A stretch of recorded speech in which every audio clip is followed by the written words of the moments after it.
기계 소리 윙윙거리는 현장.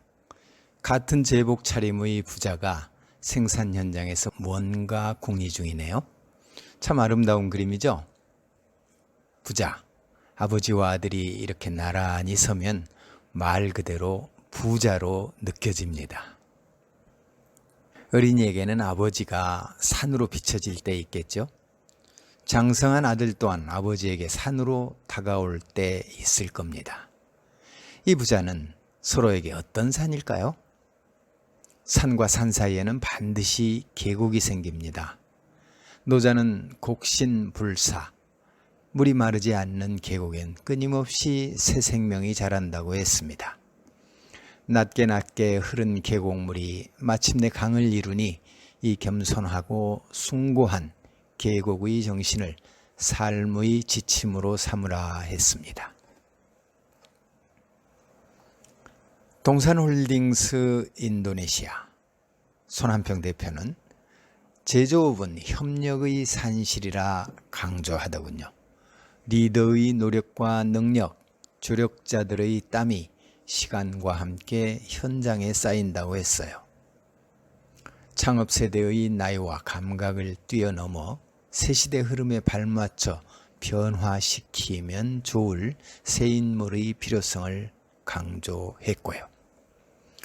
경영일선에 선 아들을 향한 기대감이 적지 않았는데요. 아들 손창화 과장과 머리를 맞댄 지 1년이라 했습니다. 손 과장은 어릴 적 M&A 전문 변호사가 꿈이었다고 해요. 손 과장은 인도네시아로 사업을 확장한 아버지 덕에 인도네시아 미국계 국제학교에서 중고등 과정을 마쳤고 미국 펜실베니아 대학 졸업 후에는 미국과 한국의 회계법인에서 경력을 쌓았다고 합니다. 그때 대기업에서 중견기업까지 여러 회사들을 방문하고 살폈던 것이 아버지가 창업한 동산홀딩스를 잘 이해하게 되었다고 하고요. 이 대목 참 흥미롭죠. 비즈니스 현장을 누비는 아버지의 땀내가 자연스럽게 아들의 꿈과 공부로 이어진 셈이니까요. 이래서 부자가 나란히 서면 부자로 느껴지는가 봅니다. 부자 간에도 세대 간 차이 분명히 있겠죠? 다만 부자 간에는 쉽게 허물어지지 않을 끈끈한 밸런스가 있지 싶어요. 세대 차이쯤이야 거뜬히 포용하는 밸런스 말입니다. 부자라는 단어 속에 존재하는 이 신비를 저는 이 탐방에서 또 새롭게 발견하네요. 특히 손 대표께서는 기다림을 말했는데요. 아버지로서는 아들이 아버지 회사의 일원이 되기까지 많이 기다렸던가 봅니다. 못다 이룬 아버지의 꿈까지 실현하리라는 믿음과 함께요. 모름지기 누구에게나 때가 그냥 이르는 법 없지요. 쉼없이 다가오는 시간이지만 때는 꼭 노력을 동반하고 오는 것 같습니다. 이 때문일까요? 손 과장은 동산홀딩스를 오늘의 이 궤도에까지 올리신 아버지의 노력과 헌신에 깊은 존경심을 드러냈는데요. 20수년을 아버지와 함께 땀을 흘린 당숙 손한두 전무를 향해서도 마찬가지였습니다. 새로운 성장 동력이 두 분이 쌓은 동산홀딩스 안에 튼튼하게 자리 잡고 있다고 확신하는 모습 참 흐뭇했고요. 손 과장은 그간 동산홀딩스가 나아갈 부분에 관해 연구가 많았던가 봅니다. 우선 기업 경영 자체가 어렵다고 전제한 다음 특히 해외이므로 문화, 사회, 법률 등 어떤 곳에서 어떤 어려움이 닥칠지 알 수 없다고 밝혔습니다. 자동화와 함께 시스템 보완, 공정별로 다양한 변수들을 통제할 내부 역량 향상이 이루어져야 한다고 콕 집어냈고요. 이런 기틀을 다지고 나면 외형 확장에도 탄력을 받을 것이란 확신에 저도 공감이 컸는데요. 이를 위해 더 열심히 공부하고 체험하며 동산홀딩스의 변화와 도약을 위해 최선을 다하겠다는 손 과장의 다짐, 참 믿음직스러웠습니다. 한편 손 대표께서는 인생의 터닝포인트를 주제없이 인도네시아 진출로 꼽더군요. 처음으로 되돌아간다 해도 인도네시아를 선택하겠다 했습니다. 서울올림픽이 열리던 88년은 한국 산업구조의 흐름이 바뀐 때죠. 60, 70년대 성장을 거듭해온 한국의 직물산업도 변화의 중심에 있었고 SK도 대세를 따라야 했겠죠. 손 대표는 어려운 경쟁을 뚫고 SK 협력사로 선정됨으로써 간절하게 염원하던 인도네시아 진출을 이뤘다고 합니다. 손 대표께서는 인도네시아 진출 준비부터 지금까지 20수년 곁에서 함께 땀을 흘린 사촌 동생 손전무와 조용한 내조와 응원을 펼친 부인께도 고마운 마음을 표했는데요.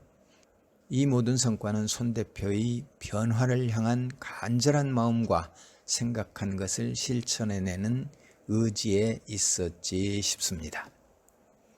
저는 예술가로서 창작 때마다 변화를 되냅니다. 빈 화선지에 첫 붓을 던지는 것도 설레지만 거기에 변화를 가한 다음 그 변화에 따른 균형을 찾아가는 과정이 너무 재밌거든요. 변화를 시도했다면 그 다음은 변화를 위한 변화로만 남지 않게 하는 것이 매우 중요하겠죠. 이것이 개성 강하고 가치 높은 작품을 창작하는 원리일 것이고요. 아니, 손 대표의 경영과 거대 생산공장 신축에 담긴 변화와 균형 경영이야말로 훌륭한 예술작품이지 싶습니다. 손 대표는 넓은 공간이 필요한 섬유 생산의 특성 때문에 애초부터 9헥타르의 넓은 부지를 확보했다고 합니다. 현재는 부지의 3분의 1 정도만 사용하지만 남은 공간이야말로 동산홀딩스가 향후 꿈을 펼칠 대지라 했습니다. 손 대표의 경영 이야기 중 원죄로는 참 많은 것을 생각하게 했는데요. 원죄론을 경영 원칙으로 세움으로써 노조와 마찰이 생길 때나 세무와 법률 문제가 생길 때 등 곤란한 일들을 순조롭게 처리했다고 합니다. 그의 원죄론에는 이국에서 문화와 정서가 다른 사람들을 고용해 생산 현장을 운영하고 있다는 현실 자각에서 출발하더군요. 그런 의미에서 손한평 대표의 원죄론은 바로 긍정심이라 할 수 있습니다. 손 대표는 그 긍정심으로 사회활동도 즐겁게 참여한다고 합니다. 시간과 역할 기부 또는 소통을 즐기다 보니 자신이 늘 새로워진다는 것이죠.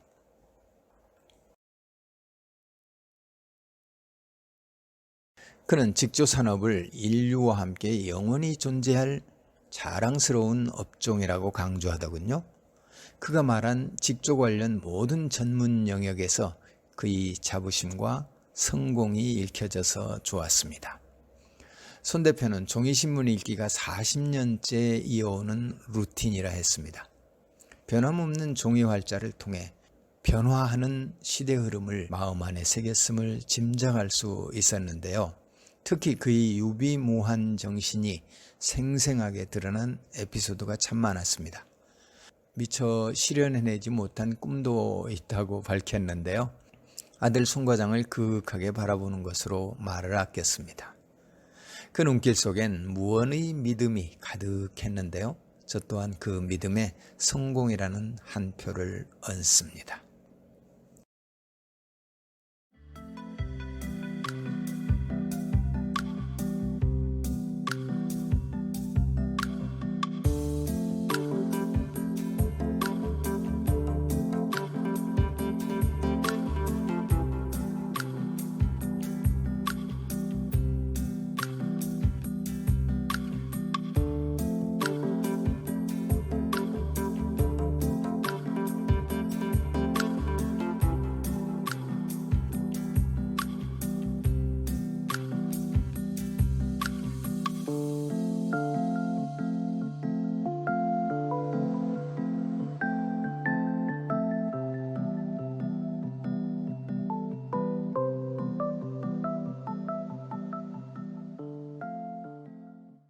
이렇게 어려움을 이겨낼 수 있도록 가장 큰 힘이 되신 분은 오늘 여기에 참석해 주신 우리 기빈들이 아닌가 생각합니다. 진심으로 감사드립니다. 새로운 공장을 이전한 만큼 몇 가지를 중점적으로 추진해 볼까 생각합니다. Ketika kami pindah ke pabrik baru, ada beberapa hal yang menjadi moto bisnis kami.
그는 또 겸손하지 않으면 곧바로 나쁜 결과를 가져다주는 골프에 빗대 자신의 생활 철학으로 절대 겸손을 강조했는데요.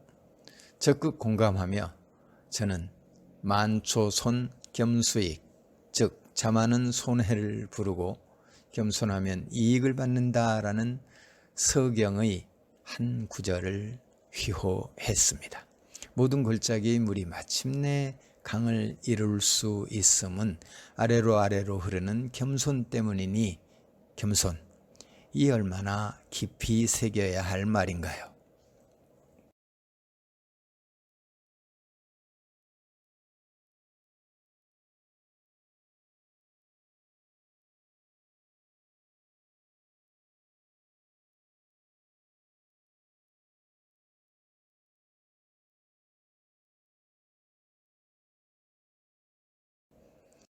이로써 자랑스러운 한인기업 인도네시아 동산홀딩스의 탐방기를 마칩니다. 손한평 대표와 손창화 과장께 감사드리며 건강과 번창하심을 빕니다. 이 영상은 2023년 제2니 한인성공 경영기록하기 프로젝트 첫 번째입니다. 이 프로젝트는 제2니 한인회가 주최하고 제2니 한인상공회에서 고참이 주관하며 자카르타 경제신문이 후원합니다. 방문과 인터뷰는 글과 영상 두 가지로 기록되는데요. 후에 한 권의 책으로 묶일 것입니다. 저는 경영인을 만나고 경영 현장에 갈 때마다 크게 놀랍니다.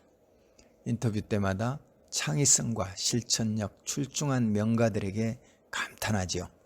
기록자로서 보람과 즐거움을 더불어 누리는데요.